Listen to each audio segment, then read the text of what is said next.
Tribeca is fast approaching, and there is so much to talk about with this festival and the festival lineup. So I gathered some familiar friends to help get an idea of what you should keep an eye out for at the festival. We'll keep the introduction short and sweet this time. We want to jump into the discussion quicker. The crew today includes myself, Thomas STONEHAM-JUDGE, recording south of Bellingham, Washington, and Taylor Beaumont up in Vancouver. Taylor, you want to say hi real quick? Beaumont? Howdy. Yeah. How's it going? Just so that we can help clarify which Taylor I'm talking about when I say Beaumont. To set the record straight. Yeah. And for this very special curtain raiser Tribeca discussion, we have two cameos today. And I am very excited for all of us to be able to discuss Tribeca. They are Taylor Baker from Drinking the Movies in Seattle and Matt Simpson from Awesome Friday in Vancouver. Matt and Baker, you guys want to say hi? Hello. Hello. There we go. Now we have voice-to-face recognition for anyone watching this video. No, Thomas has very, very high artificial intelligence. He just plugs that in, and it really resolves the video editing for him. Yes, helps a lot. Cool. Icebreaker question. We like to do icebreaker questions on here just to kind of get the discussion started. Today, the icebreaker question is, when looking at the Tribeca Film Festival lineup, what genre do you guys think will have the most movies that you'll love at the festival? And let's start with Matt on this one. Horror. Nice. And that's almost entirely because I'm of the opinion that the most interesting and creative things happening in film right now are actually happening in horror. I've only been approved for the festival for like 2 days, so I haven't really had a chance to take a really good look through the whole catalog, but the film I'm looking forward to most is Werewolves Within, which is a horror movie based on a video game, which is directly up my alley. Awesome. And like I said, just the horror seems to be doing a lot of the most interesting things in film in the last couple of years for me. And I say that as like a hardcore like Marvel nerd, as a hardcore Star Wars nerd, Star Trek nerd, but like horror is doing the most interesting things. So I'm looking forward to horror movies. Nice. Great pick. Beaumont, what's your thoughts? Well, I'll reveal myself as I give you my anticipated, and this might be like some residual hype from Hot Docs, just continuing over. But yeah, there's a lot of documentaries that just really grabbed my attention right off the bat when I was going through the lineup. So I'm going to say documentaries for sure. There's just a huge array of different topics being covered, and a lot of ones personally really appeal to me. So yeah, docs for sure. Team Doc. Good choice. Baker, what are you thinking? Well, I didn't know if we were going with the film festivals genres itself, like if we had to choose from those little bracket breakdowns, but if we're just going broad genre, yeah. If we're just going to go broad genre, I'll say drama, because drama is going to be Poser, it's going to be Italian Studies, False Positive. It's going to cover probably the most intriguing titles, maybe not in the end my favorite titles, but the most intriguing ones. How about you, Thomas? What's your most anticipated subject? So I think my most anticipated genre isn't just thriller. It's, I guess, the genre of IFC films. Mm-hmm. I got the press release for what IFC is representing at the festival, and it just looks like a solid lineup. So that's what I'm excited for. But ultimately, thrillers, horror. I kind of agree with Matt in that respect that there's the most interesting things happening in thrillers and the thriller and horror genre for me.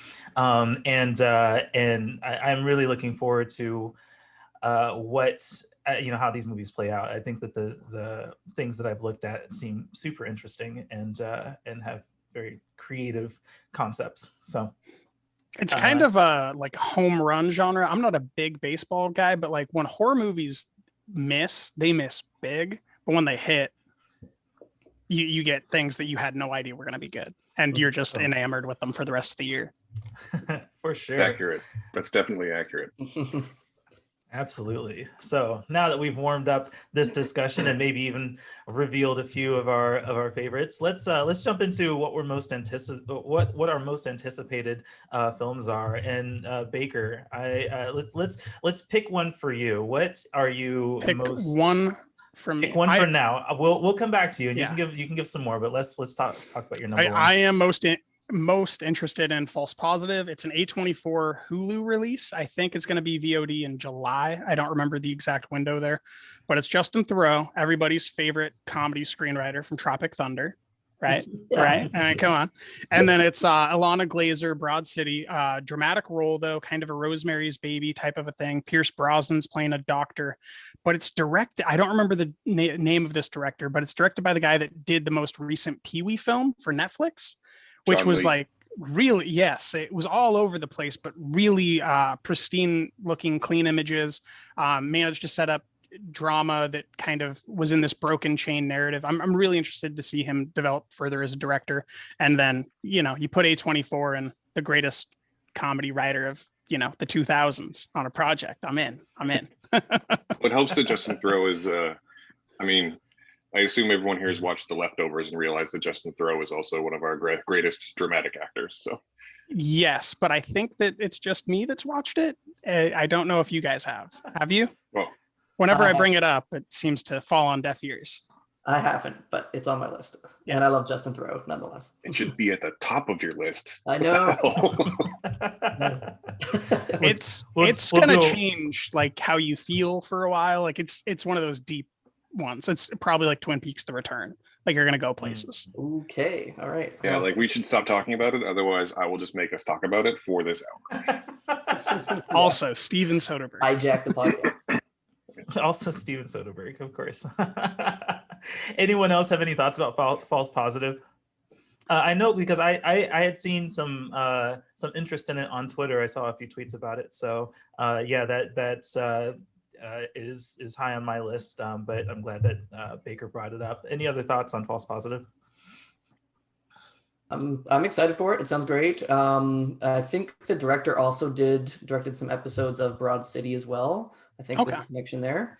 And I'm just excited to see Pierce Brosnan in this as well. I don't know if he's like a mad doctor, or a quirky doctor, or like what's going on. I think he's a but- mad doctor. I think we're Mad looking doctor, okay. thriller, borderline horror, Rosemary's Baby type of a Great. situation. Yeah, Yeah, that's I'm what I kind of all understand in for too. that. Yeah. John Lee also directed Pee-wee's Big Holiday from 2016. Yeah. Which was actually pretty good. Yeah. Nice. All right, Beaumont, let's get one from you. What are you most interested, or what's your most anticipated film at Tribeca? Well, yeah, like I said, like I'm definitely interested in the documentaries. There's just such a wide range of subjects. Like you got everything from a documentary on Kubrick to, whales talking, and Leonard Bernstein and Leonardo da Vinci and all these things. There's a real gamut of different topics, but the one that just jumped out at me is the documentary The Kids, which is a documentary on the making of the movie Kids from the 90s, which is a controversial movie, and rightfully so, but it's one of my personal favorite movies. And I'm just interested in seeing what they do with it, the behind the scenes footage from the film, checking in with the actors as to where they are now. Obviously, a lot of the actors from that original film were non-professional actors, like literally just kids they pulled off the street in New York. And so I'm interested to see just kind of like what that film experience did to them. Obviously, like big names came out of that, like Rosario Dawson and Chloe Sevigny, probably pronouncing that wrong, and blew up the career of Harmony Korine. But yeah, like there's just a bunch of other kids in it that were just like, who are they now? Where are they? We don't even know. So yeah, I'm interested to see what happens with this documentary. It's got the support of Larry Clark, who directed the original Kids. It's an Australian production, which is interesting, but obviously it features a lot of footage, from the actual making, the footage shot in New York in the 90s. And yeah, I'm just interested to see how it blows up or, investigates this film. So yeah, that's big up there for me. For sure. Anyone else have kids on their radar? I do now. How about that for an answer? There you go. There we go. Yeah, I saw it in the list, and honestly, I remember watching Kids in the 90s, and thinking like, oh, like movies, cinema. So it might be, and I haven't seen it since, so it might be interesting to also try and revisit it ahead of watching that documentary, which I think I might try to do. I probably will Actually, do a rewatch great as well. idea. Yeah. Nice. I guess I should mention when these movies are screening at the festival. So no, that seems like a very important thing, but I could be wrong. Oh yeah. Yeah, that's right. So the Kids, I believe, has its online premiere on June 12th. I'm not going to say in-person screenings because none of us are even on the East Coast, And they're already sold out. Everything's sold out, so there's no point in that. But for virtual attendees, the Kids will be available starting Saturday, June 12th, and False Positive, just to backtrack on that one, will be available online starting Friday, June 18th at 6 p.m. So Eastern time, right? Eastern time. Eastern time. That is also a good thing to clarify since we're all on the West Coast. So 6 p.m. Eastern time, which will make that 3 p.m. West Coast time. So yeah, significant that the in-person screenings are happening though, just because I think these are some of the biggest kind of in-person screenings that we've had since the onset of COVID, right? Like Tribeca is one of the biggest. Probably for New York. Well, I'm pretty sure that Tribeca is being billed as the first in-person film festival domestically since the pandemic. I think I saw something on that. But yeah, it's cool that that's happening. Hot Docs had screenings.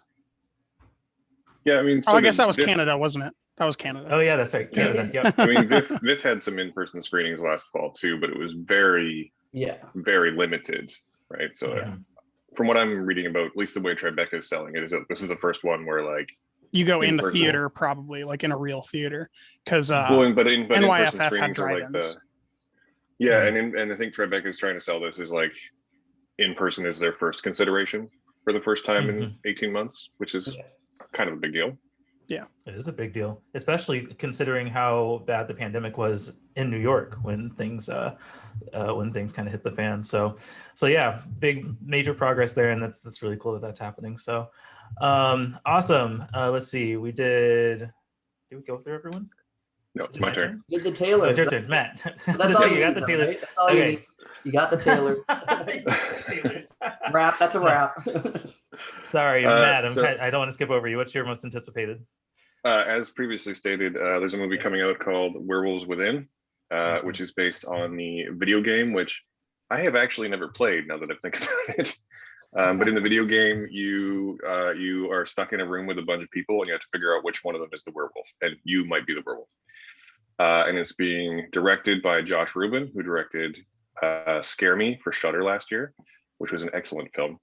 And it's got like a who's who of indie comic talent, and it's being led by what is his name? Sam Richardson, who's the from Veep, probably most prominently, who you've definitely seen in stuff. Like you'll see his face and be like, oh, that guy, because he's hilarious.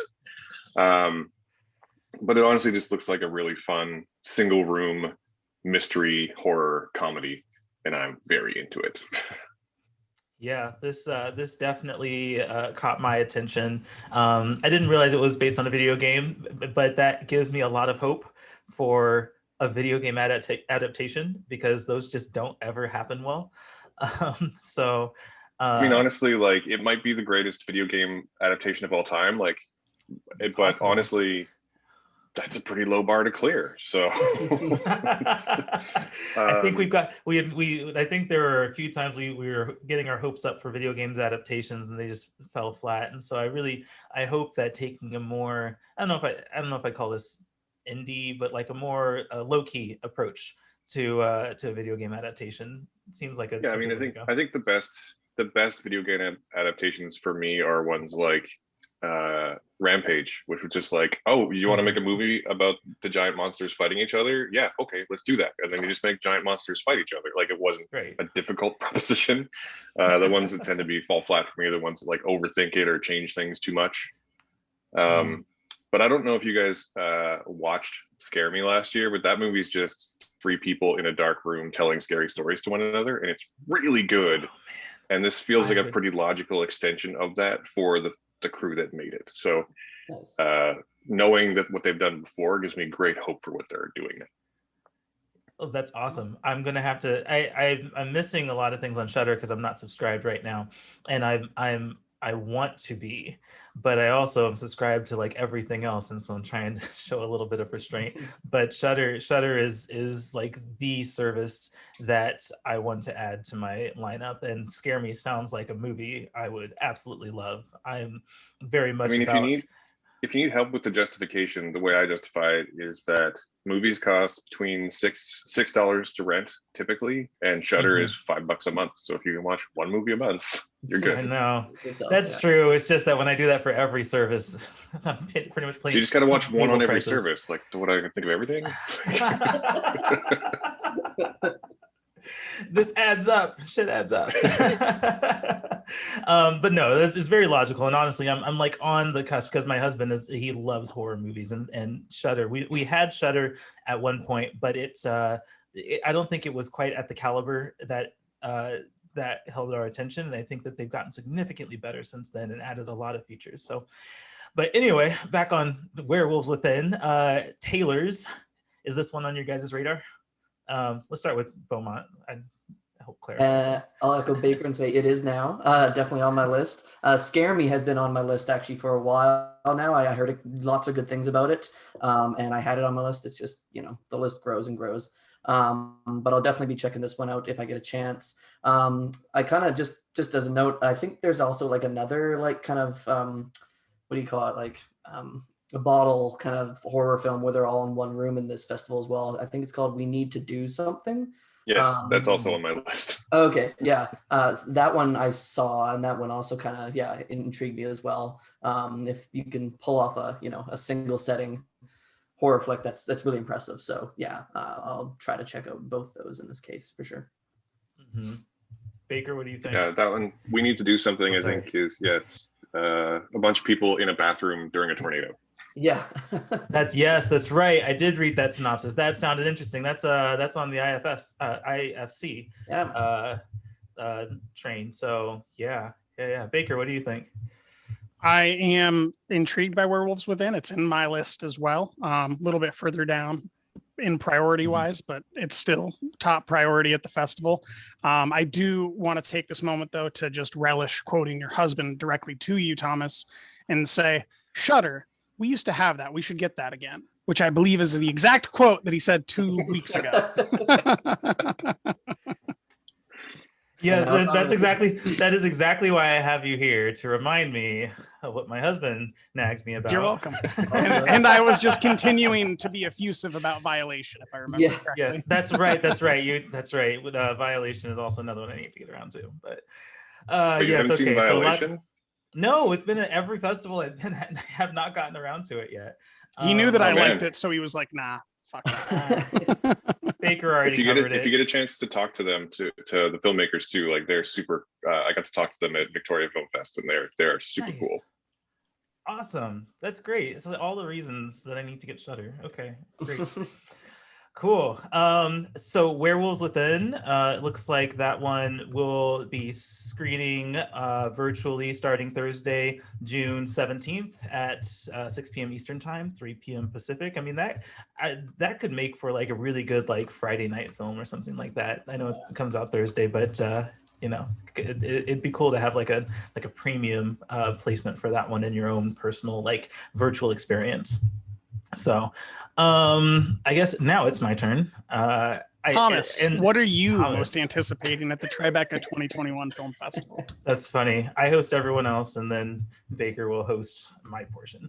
No, so the one, I think the movie that I'm looking forward to most is an IFC film, and it's directed by Jim Cummings, who I keep an eye on, and it's the beta test. But will we have access? Isn't it theatrical only? That's actually a great question. I really hope not. Otherwise, I need to go request a screener, because Jim Cummings is, after Thunder Road, I saw the feature-length film before I saw the short, but either way, like that was a phenomenal production. And if I'm not mistaken, the beta test was crowdfunded. I think I remember all his films are crowdfunded. It was like $370,000 budget, something like that. Right. And I remember seeing that campaign, and I remember thinking, man, I can't wait for that movie to come out. And here we are, it's coming out. Like this is the first time I've actually like followed a film from like the very beginning of funding to it finally getting released. So, but Jim I'm Cummings glad is a you didn't talent. have to deal with Neil Blomkamp for like the last decade then. Oh man. Right. Dang, you are right. It is currently only in person. And Yeah, it's that's sold out. all. And I'm going to have to talk to some publicists. Same publicist as the Werewolves Within crew. Yes, Yeah, yes, that is it's an true. IFC release, which is good for me because I have I'm on IFC's press release list in Canada. So even if I don't see it at Tribeca, I'll be able to see it most likely. Well, when the recording stops, we got to exchange some contact info. No, but yeah, I'm very interested in this movie, and I hope that I can get access to it. So I'm listing this optimistically that I'll get around to it. But yeah, Jim Cummings is a talent that I pay attention to. He produced Beast last year, which went to Sundance and South by Southwest, and I got to talk to that cast and director. So I enjoyed that movie, and it's just the things that he's attached to, I tend to like. And so, did you do Wolf of Snowy Hollow? Is that what it's called? Matt, yeah, no, I didn't. Yeah, I didn't do that one. Okay, it's good. Cody would like it. Right. Yes. Okay. Great. Is it on? Yeah, I very much remember. I very much remember watching Thunder Road at what festival? I think it was like the Vancouver Just for Laughs Northwest Comedy Film Festival or something like 3 years ago. And just remember, I think I said this when I wrote about it too, that like you might not like this movie, but Jim Cummings is going to be a big star one day. And so far, yeah, I've liked everything he's into. He also is just like an interesting actor. I don't know if you guys ever saw the Block Island Sound, but he has a small supporting role as sort of like the sort of like village, the sort of guy who's like not quite right in the village. Not like the villain, but just like the supporting character who's not quite right. And yeah, he's the super Rami interesting Malek in it. character. Gotcha. Yeah, exactly. The conspiracy theorist who knows what's going on before everybody else does. Yeah. And he's just super interesting as a performer as well as a writer. And I also just really, if you follow him on Twitter, he's he crowdfunded the beta test. I think he's just crowdfunded all of his stuff, really. Like he's and you get a producer credit if you contribute enough. So I've been very tempted once or twice to do that. I have too. Yeah, no, like, I mean, the beta test, it was kind of towards the beginning of me getting into this film festival thing, when it was doing the crowdfunding thing. And so I wasn't quite as involved or aware of how, this film making process goes and stuff. But, since then it's so cool to now see it hitting the screen and hopefully doing really great things. So yeah. Any other thoughts about the beta test? I think we covered. I wish that it was streaming virtually. Yeah, I know. Maybe I should have looked into that before I listed it. I was just looking at the press release and I'm like, yes, I want to see that. Cool. Baker, let's get another one from you. What else are you interested in? Adam Leon's Italian Studies, starring Vanessa Kirby. This is the filmmaker of Tramps. It's just, that movie speaks to me on a weird ethereal level where it's just like comfort. It's kind of like the whackness. Like I just vibe with this movie in a really precocious way. And Kirby is coming off of, I think, some of the most interesting, breathy performances of her career. I think she's hitting her stride. And if she's going to hit her stride in a project that's kind of all about her, I think this is a filmmaker that's going to frame that really interestingly and really let her use her eyes and her kind of the way that she can alter her speech pattern to really lose herself in a character and hopefully make me fall in love with the character in the film. So that's definitely tops right next to False Positive for me at this festival. Yeah. Anyone else have any thoughts about that one? I'm just literally adding it to my Tribeca watch list right now based on your recommendation. Yeah, definitely. Also, and this is gonna out me as like maybe the weird kind of movie nerd, but it's only 81 minutes, which is just lovely. Oh, it's great. Festivals, man, if we're doing 7 in a day and I get 2 80-minute films, that means I can cook maybe. Cooking, that's adorable. I know. I wish I had that kind of time.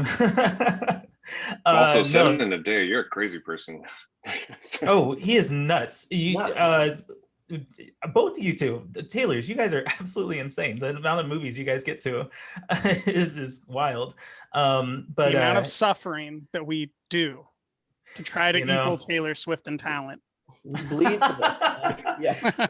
let's get her on here and then just have all the Taylors, all the best Taylors. Yeah. You can call her Taylor Lautner and too? Call us by our last names. Nah, I did. Right. Nah. Just get Taylor Lautner as well. Let's just go all in You on like this. werewolves too much. Yes, can we think of any other prominent Taylors in the world? Let's just get them all, gather them in one place. It's going to be the best podcast, the best video entry we will ever do. I wonder what Jonathan Taylor Thomas is doing. Oh, yeah, so cool. Italian studies is definitely on my list. That popped up in as I was looking through, and Vanessa Kirby is just a name. When I see her name, it's another one that I'm instantly gravitated towards. I mean, The World to Come, I really enjoyed her in that, and I think these productions where it's kind of low key drama, and that's kind of the feeling I get from reading the synopsis. I don't know if there are any trailers or anything, but when I read the synopsis, I got that ethereal kind of like vibe from it. And I think that her performances are always great. And so I'm looking forward to seeing how she does in this one and how this movie turns out. It seems like a really great experience. So yeah, she's just coming off of a Best Actress nomination at the Oscars too. So it's true. That is true. Yeah, definitely. And she steals almost every scene she's in the first 2 seasons of The Crown as well. Like she's on her way to being a big deal. What was the action movie she's in? Is that Mission Impossible, bro. Yeah. Come on. Yes. I was thinking Fast and Furious for some reason. Fast and I know Furious Presents. She was in. Oh, that's right. She was in Fast and Jason Furious. Statham's sister. That's right. Hobbs and Shaw. Hobbs and and they're Shaw, presented yeah. as being like the same age, which is hilarious. Yeah. So I guess maybe my appeal with Vanessa Kirby is having been introduced to her in these action capacities, but then seeing her on the film festival circuit, it's nice to see that versatility. Like you can be a mainstream star, but you can also, act the hell out of these more independent projects. So I love that kind of versatility. And I think just that helps attract me to a particular actor. And so yeah. It's the Natalie Portman model of running your career. For every Star Wars, you get to do a Black Swan. Yeah. That's true. Yeah, good point. And that's on Sunday, June 13th, 3 p.m. Pacific, 6 p.m. Eastern. What would I do without you? I have the screen pulled up here, and I was. Oh, do you? It, okay. I did, but I was about to move on as well. So thank you. I appreciate that. Beaumont, what are you thinking? What else are you interested in? Tell us more about what docs you're check out. Well, the other doc is kind of in the same vein as the doc I mentioned earlier. So I feel a little guilty for kind of like repeating myself almost, but there's a documentary called All the Streets Are Silent. It's another US documentary. It's about New York subcultures in the late 80s, early 90s, particularly subcultures of skateboarding and hip hop and like breakdancing. And those are things that I was definitely all into a lot as a teenager. Breakdancing and hip hop and graffiti and all that kind of stuff was really kind of my bag in those days, and it still is, but was definitely something when I was younger that I was like totally like geeking out about. So Prove it, dance, go. Sorry? Prove it, dance for us now, go. Seriously, I want the clicks. Get a couple drinks in me. We're at the bar and pressure me into breakdancing, and then we'll see what happens. Well, fingers crossed the border opens soon. So yeah, exactly. Hoping for that. No, but anyways, yeah, like this is going to be a documentary with a lot of great cameos from like major heads in hip hop and the New York scene, like Kool Keith, for example, members of Run DMC. And yeah, as a director, he's just like really passionate about the subjects themselves. So grassroots, he's gonna, you know, really know a lot himself, I think, and bring a lot of his own expertise to it, and then just get lots of you know, great input from everyone. Rosario Dawson, who is not featured in Kids, although there might be some footage of her, she is featured in this one. So Okay. there's some cool cross-pollination there. But I also just want to give a quick shout out to the documentary No Straight Lines, which is a documentary that features the LGBTQ plus creators in comic books and graphic novels, which is another subject that I'm really interested about. And I would love to learn more about it because I follow a lot of people on Twitter that are comic creators, and I just want to dip my hands into more of that, because of course I have a lot of the graphic novels that I've always liked, but I could always be, you know, expanding my horizons more. So that documentary as well is a not to miss for me. Nice. Yeah. I saw Rosario Dawson in the credits, so that's kind of cool. And actually, this one actually doesn't. So this one was a 2020 selection, but is having its I think its world premiere this year, which is kind of cool. And it actually doesn't have a in-person screening. It is online only. So looks like it'll be screening Friday, June 11th, 6 p.m. Eastern Standard Time, 3 p.m. Pacific. Any other thoughts about All the Streets Are Silent? It's on my list. I haven't put nearly as much research into it as Beaumont has, but I knew that I wanted to see it, and he's convinced me further. That's really it. Perfect. Yeah. This nice. is actually working out really well for me, because the documentary slate is the one area that I really haven't looked at all. So Beaumont's helping me out pretty good here.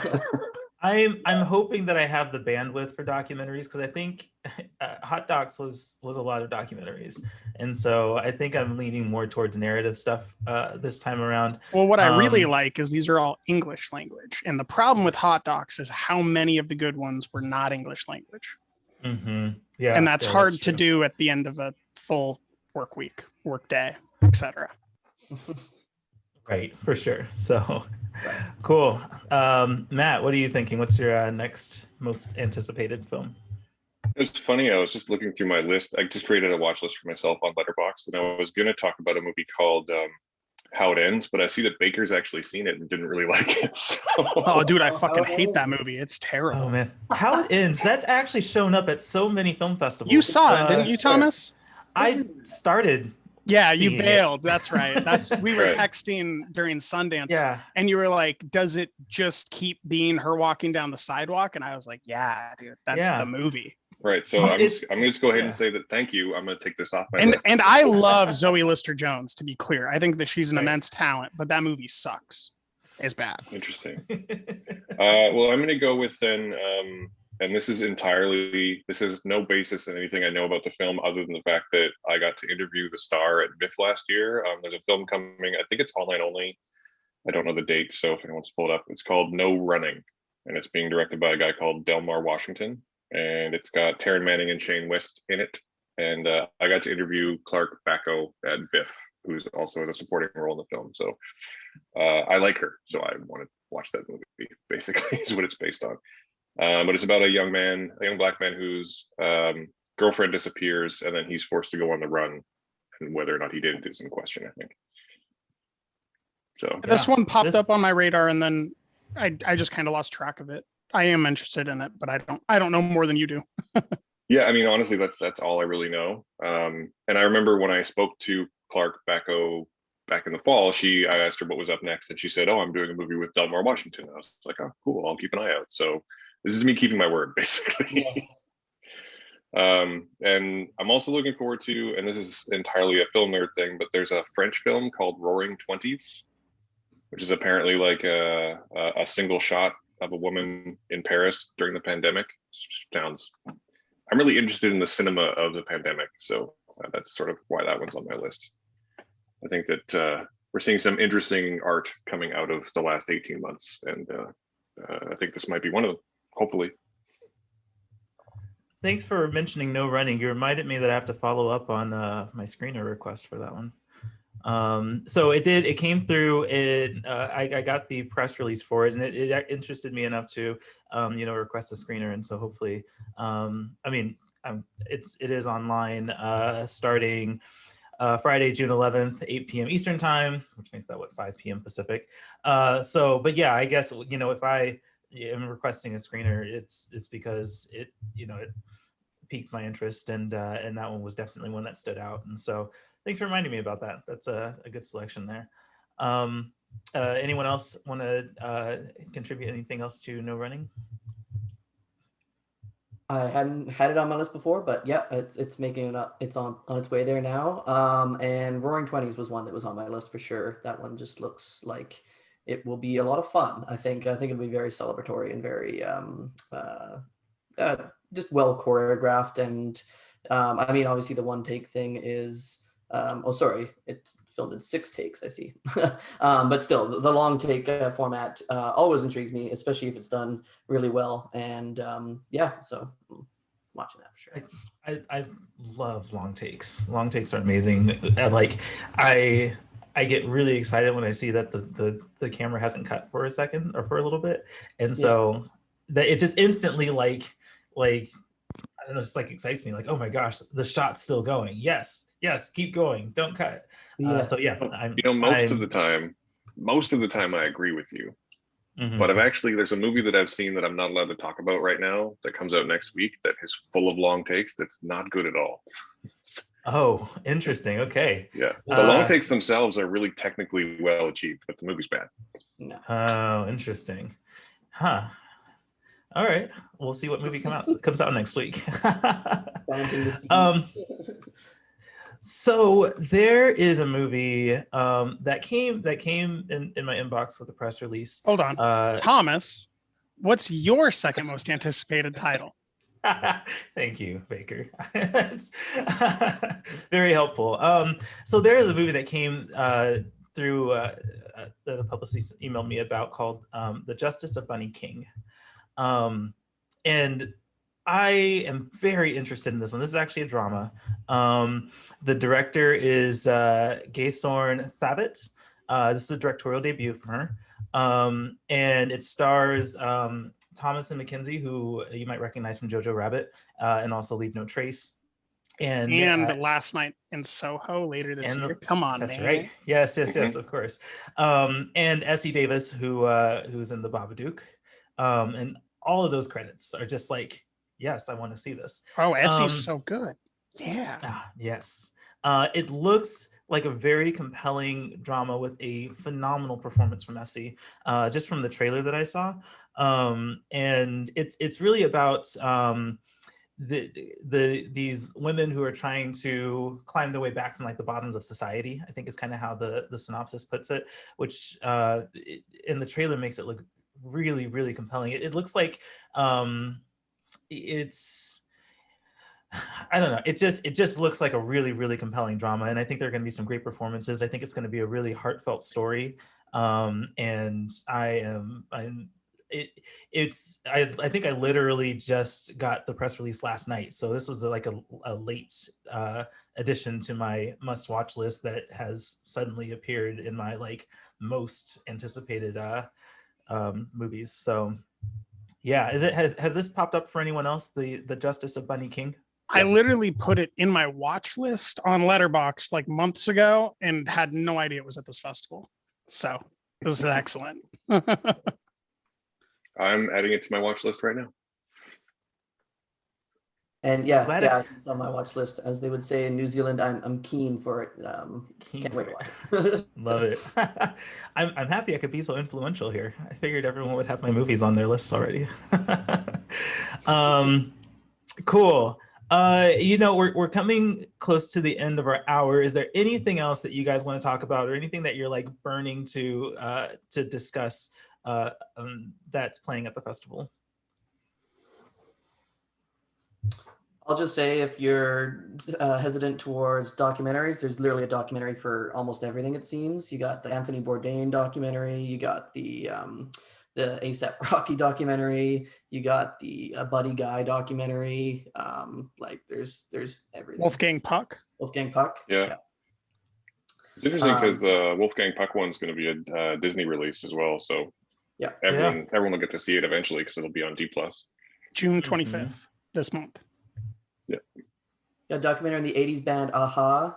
So, you know, Nice. if you're interested in them for some reason, you got that. I don't know. Yeah, For me, cool. there's a lot of like, I try to use film festivals as an opportunity to see things that I don't think I'll get to see otherwise. So like weird indie stuff. Like there's a movie coming with where is it on my list? It's called Ultrasound. It's directed by Rob Schroeder, and it stars Vincent Kartheiser about a guy whose car breaks down and he spends the night with a married couple, and that's literally all I know about it. But apparently some hijinks ensue. Like it's just not the type of thing that I think I'm gonna see anywhere else. So like that's the kind of thing I try and seek out a little bit at things, film festivals like this one, just to It's based on a broaden my graphic novel horizons. as well, apparently. So that's pretty cool. Oh, interesting. Mhm. I will go ahead and plug two before Thomas moves us on and closes us out. No. I was about to plug it. So Okay. I think I know which one. I'm going to say All These Sons, the follow-up documentary to Minding the Gap from Bing Liu. He's co-directing with another director. It's about South Side and North Side Chicago crime and, you know, the cost of it for men. There's really, really interesting storytelling happening all over the place. You've got The Chai on Showtime. And there's been recent documentaries about like Washington, D.C. with 17 blocks, kind of looking at the cost of crime for just in urban environments and for African-American men. And this is continuing that same editor as 17 blocks. I expect this to be a really, really good documentary.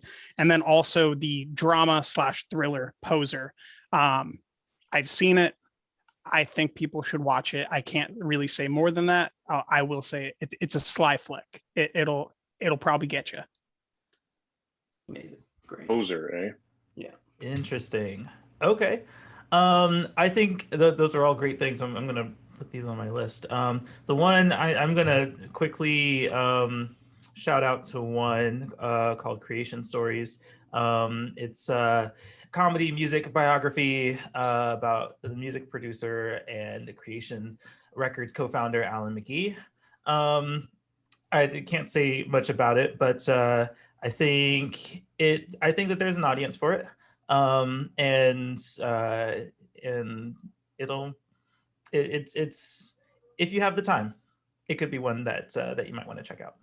And that's going to be available on Wednesday, June 16th at 5 p.m. Pacific, 8 p.m. Eastern. Exactly. Cool. So just some details about the festival. One of the cool things about these virtual screenings is that these movies will be available if you have a ticket to them. They'll be available from their premiere date until June 23rd, which is 2 days after the festival ends. So you have plenty of time to get around to watching them, which allows for a lot of flexibility in your schedule. And for press, even better, I think we have until June 25th, so even a little bit more time to get in as many films as possible with that kind of flexibility, which is nice. So hopefully that all works out as ideally as I'm anticipating that it will. But yeah, there's a lot. The line, like I just keep getting press releases and a lot of just a lot of movies, a lot of information. So I think that there's going to be something for everyone at this festival. Absolutely. And yeah, with it being virtual, and I think tickets are only like $15. So if you only want to check out a couple, but the full virtual experience is only like what, $150. But we should say that the festival is only available within the United States. Anyone that's a fan of Matt or Beaumont from BC, nice. Yeah, for my part, I'll in consideration of this, whenever I write or tweet about something, I'm going to try and include Canadian release information, whenever I can, anyway. But yeah, that is one sort of downside to. I guess it's an upside that there's so many festivals now that, like, if you miss them at Tribeca, they'll be at something else. Like Fantasia's in July. So, yeah, I was about to say Fantasia. August, not July. Or August, yeah, sorry. It's soon. Yeah, anyways, I I was about to say, like, the same conversation we're having about Tribeca, we're going to have the other way about Fantasia when that happens. So, Oh, and I'm worried about AFI docs at the end of this month as well. oh yes, and then AFI docs, which is something that that Beaumont and I are considering. Matt, that could be something if you have the time, which is funny. Who of us have the time? But AFI docs, not me. AFI docs is also happening, so that's something we're considering covering as well. It's it'll be interesting scheduling, but yeah. I mean, I have to give you an idea what kind of time I have. I actually threw in my application to be pressed at Tribeca. See, the press application deadline was the 12th, and I applied on the 22nd, and I was shocked to get it at all.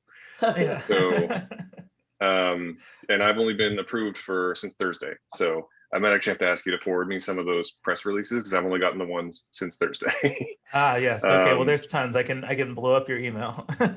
Cool. There's too many. Yes, lots and lots of press releases. Yeah, so I just double checked. For those who are here in the United States, the at-home festival pass is only $150 plus $25 processing fee. But again, this is a week and a half long festival. So and there's a whole lot of flexibility with watching films. So definitely worth the money if you have a list of movies that you really want to check out. So yeah, we'll be obviously covering the festival and the films throughout that week and a half starting. I guess it's important to know what day this festival starts. June 9th is when Tribeca begins and goes all the way until... It's a Wednesday. It's a Wednesday. Next Wednesday. Yep. And goes all the way until Sunday, June 20th, which, it's almost 2 weeks. So I do think that some of the films that premiere like on that last day, I do think they're going to have an extended like 2-day window for at-home viewing, if I remember correctly. I think there's a few like that. Yeah, so I'm sorry. So the festival, the last movies premiere on the 20th, but access to all movies go until the 23rd. Okay. So when you if you want to watch something on the 20th, you can watch that within those like other 2 or 3 days after that, in addition to anything else that you may have purchased or reserved tickets for.